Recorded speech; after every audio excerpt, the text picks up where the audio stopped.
Good morning and welcome to day 14 of Red January 2020, which means it's also the 14th of January, which doesn't really mean anything to you except it's a logical consequence of being day 14. But day 14th of January 2017 was an important day for me because it was the day I did my first parkrun here in Castle Park, Colchester, which is where I normally run anyway.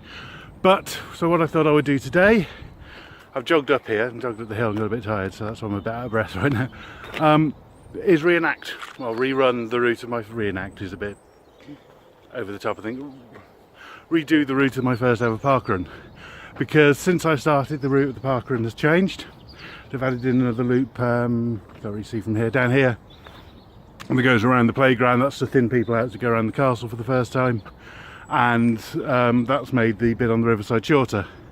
So what it used to be was you'd come out here, go around the castle and straight down from there. You wouldn't do the loop originally, and the riverside loop was longer. But also on my very first one, and this is something that really confused me at the time, because I'd spent a bit before going, right, that's the route, I can read the route, I can memorise that, work out where I'm going, and then I turn up on my first one, which was the 200th Colchester Castle Park parkrun, and I said, oh, we're doing it in reverse, which I've never known them to do since.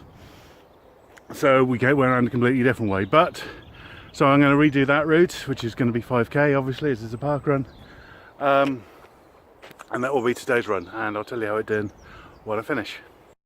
Well, that's got a bit big. Okay, so back at the bandstand 5 kilometres later, and I've just redone my first park run route, and happy to say I was quicker than last time. Not hugely quicker, a few minutes, but this time ran the whole thing. Because that time before, it was my first attempt at doing a parkrun or anything of that length for ages, and it was a lot harder than I thought it was going to be at the time. So I ended up walking most of it and sort of jogging very slowly, and then feeling very, very stiff for the next 4 or 5 days. But then I did come back the week after, so obviously it wasn't too bad. But you know, it was interesting doing that route again, especially doing the long bit out on the riverside, which you don't do anymore. But yeah, you can see why we didn't do the reverse that much, and I think it's actually impossible to do it now, given the way the start's changed. But yeah, when you come round pointing at it, you can't really see it. I don't know if you can see it if I do it that way, can you? No. The bit by the wall where we normally go down, when you come up that bit, you realise just how steep that drop is when you turn left after Madgate. When you're coming up that, it's really quite steep, and then you have to turn around and do so there. So the hills actually felt quite tough. But then it is first time I've done hills since I was in Highwood, so I've been trying to sort of stick to the flat on these.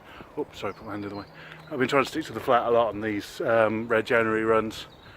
So actually doing some hills and doing them quite hard, or harder than normal,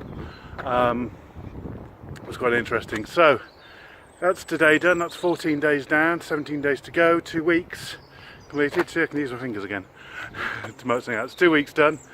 Tomorrow is going to be probably a short day. It'll either be a mile out in the morning in the rain, or a mile in the evening when I get back from work, because I've got to go into London tomorrow, or go into the gym or something like that, because combination of work and really bad weather forecast means I'm not quite sure when I'm going to be able to get the mile in, but I will manage it at some point.